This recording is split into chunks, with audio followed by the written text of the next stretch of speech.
El colaborador eficaz Juan Carlos Monzón regresó a tribunales para contar todos los detalles de cómo se realizó la cooperacha para comprarle un regalito al expresidente Otto Pérez Molina. Ese es el tema de la noche. Participe con el hashtag SF Monzón regresa. A continuación la nota desde Torre de Tribunales.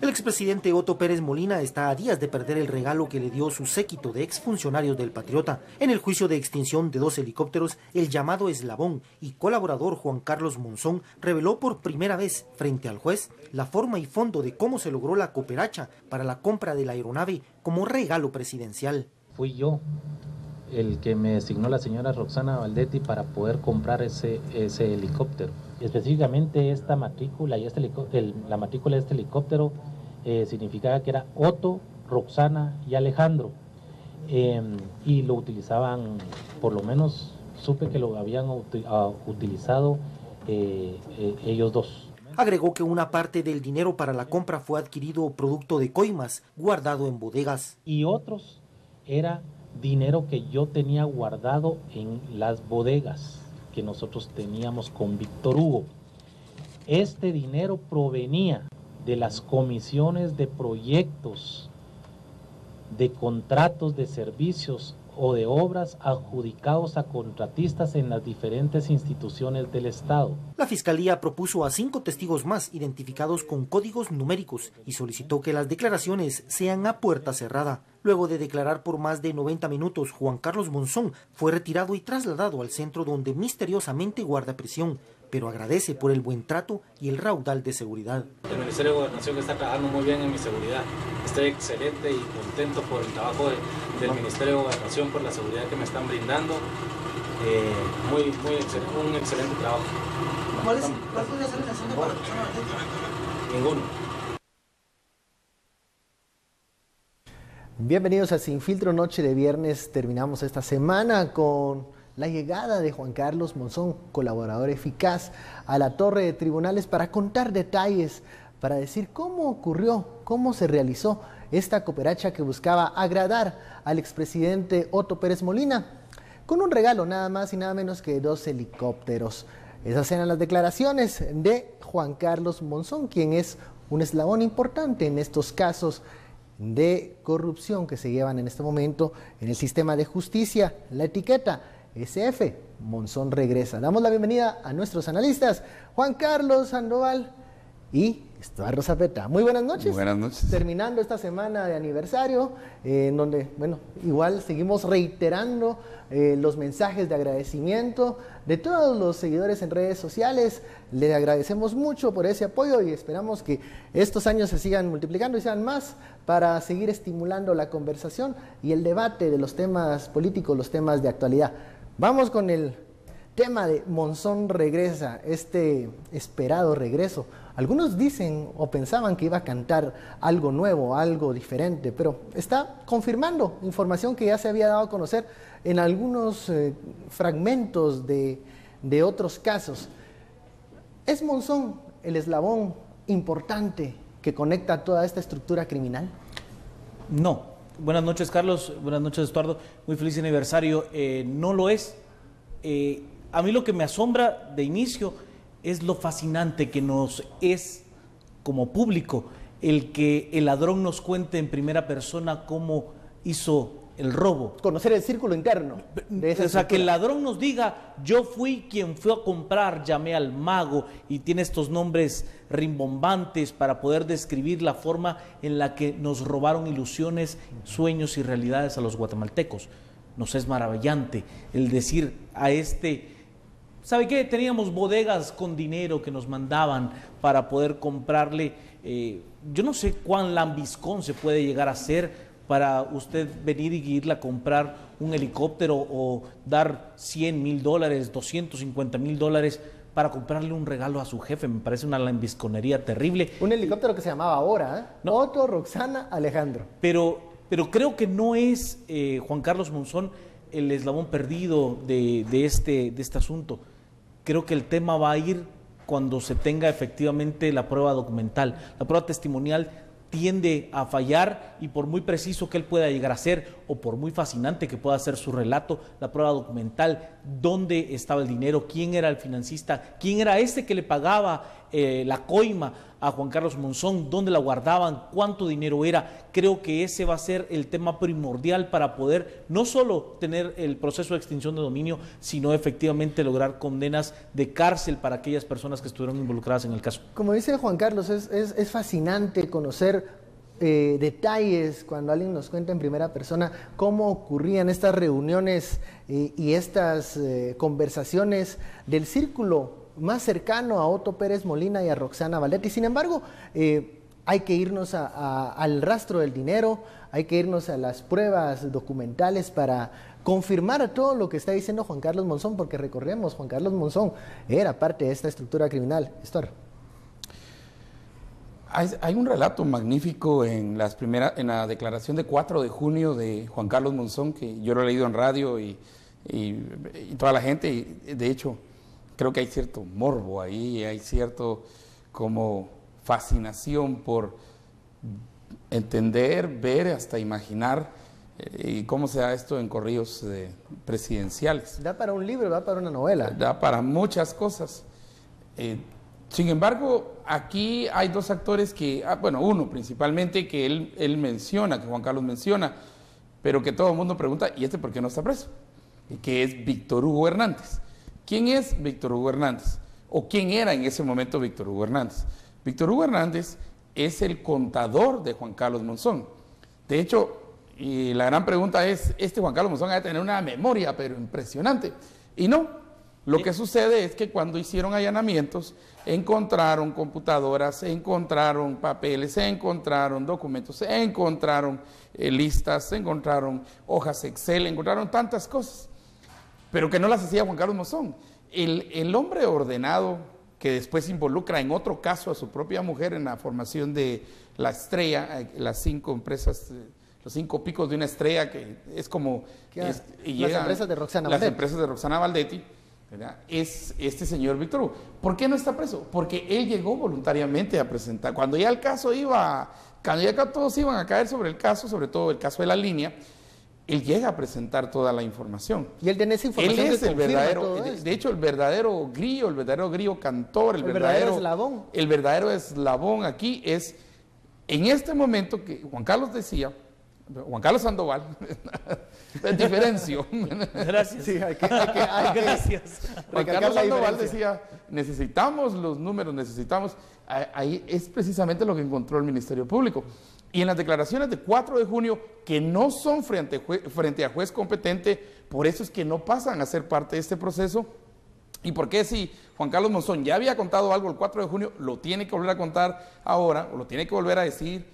En todo caso, no ratificar, porque no fue ante juez, fue ante el MP y gente de la CICIG. Ahora sí es ante juez competente, ahora sí se vuelve una declaración, ahora sí se puede usar contra, en este caso, los ministros, y él no puede, en este caso, decir que está, digamos, está exento, porque en los helicópteros, solo por las anécdotas que son magníficas, y vaya si no llama la atención, es que él quiso participar en una de estas, pero era muy caro participar, eran 200, eran sumas elevadas. Sí, eran $250,000, porque estos helicópteros costaban $3 millones, hubo negociación. De hecho, Chévez es el que hace la negociación, el mago, y entonces él lo que hace es, en lugar de pedirle a la gente, digamos, 250, le pide 275 o 300, y Juan Carlos, así que ladrón que roba ladrón, ¿verdad? Agarra pedacitos, partes, $50,000 o $25,000 de cada uno de los que dio, ministros sobre todo, y él junta su parte y entonces ya se vuelve él como uno de los que presenta también su parte para la cooperacha de esto. Todo dirigido y ordenado por Roxana Valdetti. Hagamos una pausa, la primera pausa de la noche. Yo quiero preguntarle a la audiencia, estamos hablando de un grupo que buscaba agradar a un presidente regalándole helicópteros. ¿Cree usted que esa práctica de regalar lujosos regalos se ha terminado? Envíe sus comentarios con la etiqueta SF. Monzón regresa. Volvemos.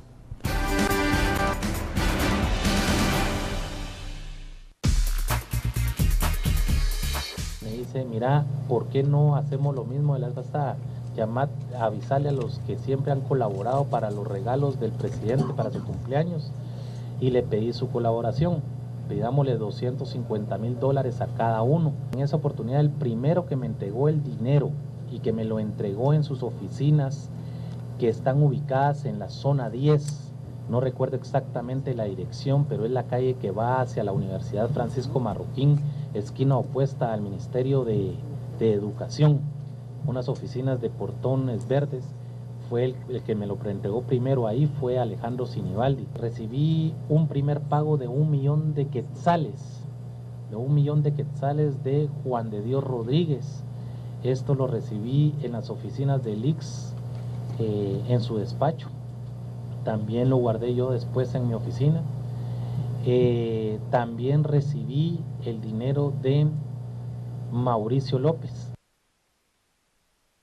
Las declaraciones de Juan Carlos Monzón en torre de tribunales como colaborador eficaz, dando detalles de cómo se realizaban estas colectas para conseguir el dinero y, bueno, comprar el regalito, este helicóptero para el exmandatario Otto Pérez Molina. Vamos al sondeo que hemos lanzado en la cuenta oficial de Twitter de Guatevisión. Preguntamos, ¿es prueba suficiente lo revelado por Juan Carlos Monzón? Bueno, un 39% cree que hay que confirmar todo lo que está diciendo y contando Juan Carlos Monzón. Seguido muy cerca, un 36% cree que sí, es suficiente en lo que él dice. Y un 25%, ojo, que cree que no hay que dar crédito a las declaraciones de alguien que fue también parte de la estructura criminal del Partido Patriota. Nos dice en un mensaje Carmen Aida Ibarra, dice, es imperativo el avance y resolución de estos megacasos, no sea que cambie la dinámica y todo quede en aborto. Estamos en este momento en una etapa, digamos en un valle, en estos megacasos de corrupción, en donde ya la primera declaración ya se dio y hay ahorita momentos procesales que hace que bajen, digamos, el paso. Pero los casos siguen, Juan Carlos. Los casos siguen, las correlaciones de fuerzas políticas están cambiando. Hay quienes le aseguran que la correlación de fuerzas ahora tiene diputados de Mariscal Zavala, le hablan a algunos, lo cual pues parece ser un riesgo inminente de que haya una reconversión de fuerzas políticas que puedan transformar profundamente lo que se está llevando a cabo en la torre de tribunales. Una presidenta de Corte Suprema de Justicia que ha manifestado su afinidad por el presidente de la República. Pero, parte también de este escenario que está cambiando. Hay una variación profunda. Yo sí quisiera entender que los tiempos procesales van a ser siempre mucho más lentos que los tiempos políticos y el tiempo procesal de estos grandes casos no va a ser rápido. O sea, nos va a tomar como sociedad, creo yo, más de 4 o 5 años poder saber cuál es la resolución de un juez competente valorando la gran cantidad de pruebas que habrá en los diferentes casos, que además no es solo uno y que tiene sujetos procesales múltiples, muchos de ellos interconectados. Lo que sí, solo para cerrar y matizarlo, habría que decirle que se robaban hasta entre ellos. Imagínese usted, se robaban hasta entre ellos, según el relato de Juan Carlos Monzón, yo no tengo la versión, pero que desconfiaba de Daniela Beltranera porque que tenía una coima de $350,000 que le quería subir pero Juan Carlos, robarse entre ellos. ¿Qué nos sorprende? El león juzga por su condición. Oiga, pero nos roban a nosotros, que somos los que contribuimos. Pero bueno, no, además se roban entre ellos. En el caso del gorgojo, del maíz, del bodegón y del maíz que fueron... El de la esposa de Monzón. El de la esposa de Monzón, precisamente. Ahí es sorprendente que eso lo cuenta el mismo Juan Carlos Monzón en otro caso, porque este va a estar sentado ahí por mucho tiempo, contando cada caso, ¿verdad? Pero en la declaración del 4 de junio, él dice que la misma Roxana le dice, bueno, vénganse pues. Hay hambre y yo me he comprometido a llevar maíz y frijol y comida a la gente del corredor seco. Entonces llama al Juan Carlos y le advierte, ¿verdad? Pero esta vez no vayas a robar. Entonces, esta vez no vayas a pedir comisiones. O sea que era la norma pedir comisiones, ¿verdad? Claro. Y que esa vez, por una excepción de, yo no sé, la regla, bondad, caridad, no sé, algo... Y ella les dijo, no vayas a pedir. Tenía la moral de no robarle a los más pobres. Sí, en esa oportunidad, ¿verdad? Sí, o sea, porque la gente es pobre, no tiene que comer ni nada, ¿verdad? Entonces el otro se fue y le dijo al que le vendió los granos, bueno, mira, esta vez fíjate que dice la jefa que no va a haber comisión, pero yo ya decidí cómo lo vamos a hacer. Vamos a ir mitad en las utilidades. Solo le cambió el nombre, en lugar de comisión se llamaba utilidad.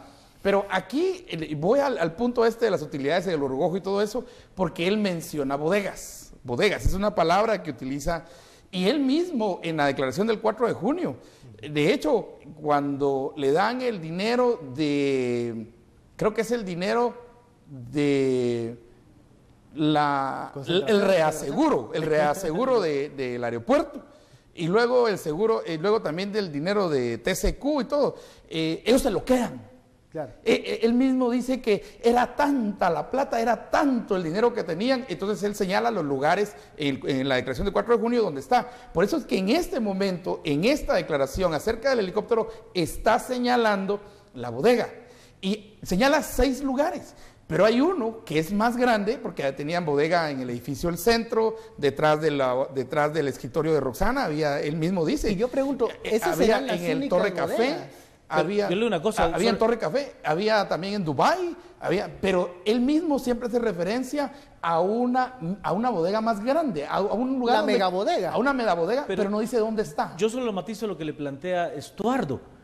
Él le llama bodegas, los narcos le llaman caletas. Es exactamente lo mismo. Sí, es lo mismo. El lugar donde usted está tapizando una pared de plata, de efectivo, ¿me entiende? Como que usted me estuviera metiendo. Guardadito. Oiga, el colchón, pero era grande, ¿eh? Ojo, dos cosas que son similares en esta estructura y que muchos narcos utilizaban. Regalar ese tipo de cosas. supuesto. Helicópteros. Caballos. Y tener estas caletas, los caballos de la sangre. Bueno, caletas y casas en el puerto. producción nos dice, hay que cortar por un momento. Vamos a la segunda pausa de la noche. Caletas, esas son las que tenemos que cortar. Ya sabe, sus comentarios con la etiqueta SF.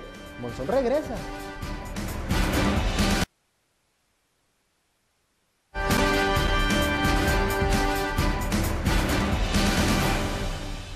Regresamos a Sin Filtro, es momento de dar lectura a los comentarios que envían los seguidores en redes sociales con la etiqueta SF. Monzón regresa, nos dice Byron, y sigue declarando, pero ¿para cuándo echados la expresidenta del TSE y el actual Contralor General de Cuentas? Bueno, es una pregunta que hace la gente. ¿Habrá más involucrados? Vamos con el siguiente mensaje. Diego Valdemar. SF Monzón regresa. Luego de ver cuánta gente robaba para regalitos como este, todavía nos sorprendemos que 2 ministros estén prófugos y 1 muerto.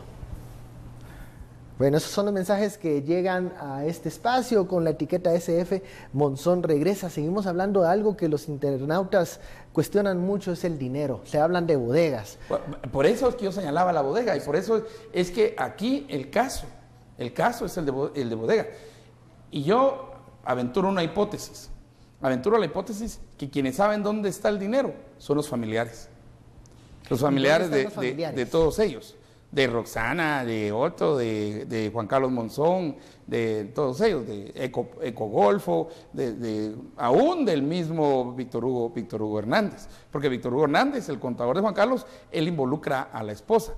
Pero se dan aquí 3 puntos fundamentales y rápidos, ¿verdad? Primero, el sombrero, pues, la cooperacha la pasan a todos los ministros. Hay un ministro, que es el ministro de Economía, que le dice, yo no le doy $100,000, pero ni a mi mujer le dice. Jamás pero ni a mi mujer le da un regalo de $10,000, ¿verdad? De $100,000. Menos de los 250,000 que estaban pidiendo.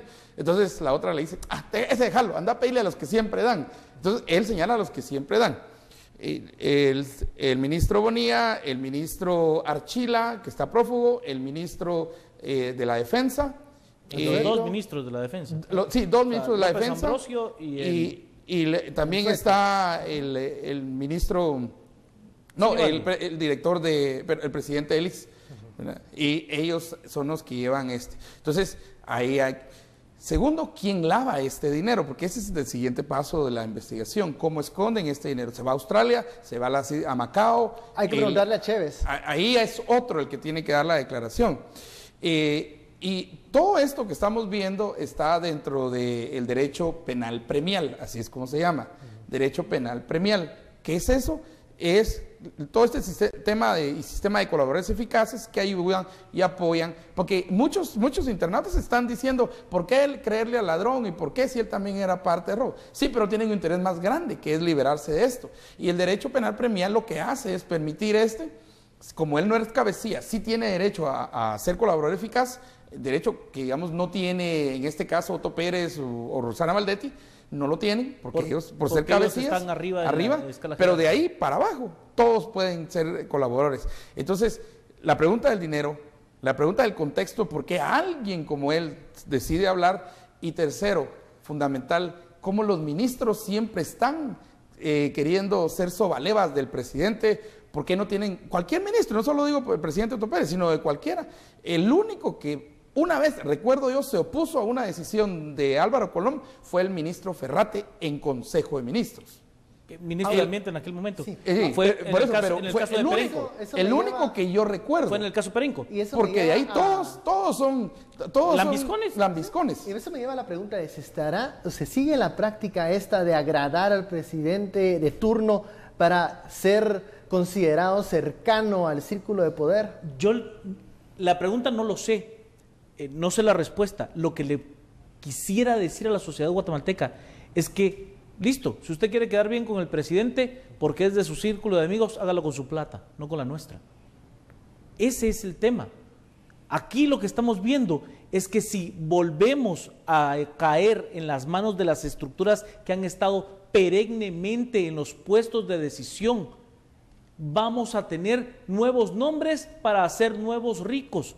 Pero la misma maña. Por supuesto, con las mismas técnicas, con la misma lambisconería, con los mismos errores, pero como sociedad tenemos que transformarnos. Si nosotros nos equivocamos en el proceso transformador de las bases de nuestra sociedad, ellos van a seguir haciendo lo mismo porque les ha hecho un buen negocio a lo largo del tiempo. Pero digamos, ver a Juan Carlos, Roxana, Otto y todo es fácil, pero hay que ver el otro lado también. Es la cantidad de empresas que daban la comisión. Claro, o sea, esta historia no solamente tiene los otros pidiendo comisión, tienen también los que pagaban por el reaseguro, los que pagaban el caso de TCQ, por favor. Y todavía la otra, ¿cómo se llama? La señora esta pidiendo que se volvió como la vocera de TCQ. Entonces, está el otro lado también, están los que daban. Está el disque empresario de la venta de granos, el de seguros. El que buscaba o que encontraba en eso una oportunidad para hacer negocio. Llegamos al momento de la semana terrible. ¿Quién la ha pasado realmente mal? Brevemente, Estuardo, ¿quién perdió durante esta semana? Hubo muchos perdedores. Pero yo creo que aquí regresamos otra vez a los casos de corrupción, de cooptación del Estado. Que se han visto. Y regresamos otra vez a Otto Pérez Molina y Roxana Valdetti, para ahora sí ya en declaración ante juez competente. Juan Carlos. Yo creo que el gran perdedor de la semana ha sido la transparencia de este país. Volvimos a tener prácticas de te llamo a la casa presidencial, voy... Negocio a puerta cerrada. No sé si hubo un negocio, pero al menos vasos comunicantes extralimitados dentro de los poderes del Estado, de eso estoy seguro y creo que eso sí afecta a la transparencia de este país. Yo creo que el perdedor o los perdedores de la semana fue la CICIG y el Ministerio Público, quienes han visto cómo el proceso de las reformas constitucionales no es un tema fácil y que va a haber mucha discusión y tal vez modificaciones a ese proyecto que anticipaba CICIG iba a ser aprobado de forma rápida en el Congreso de la República. Muchísimas gracias, Estuardo, sí, Juan Carlos.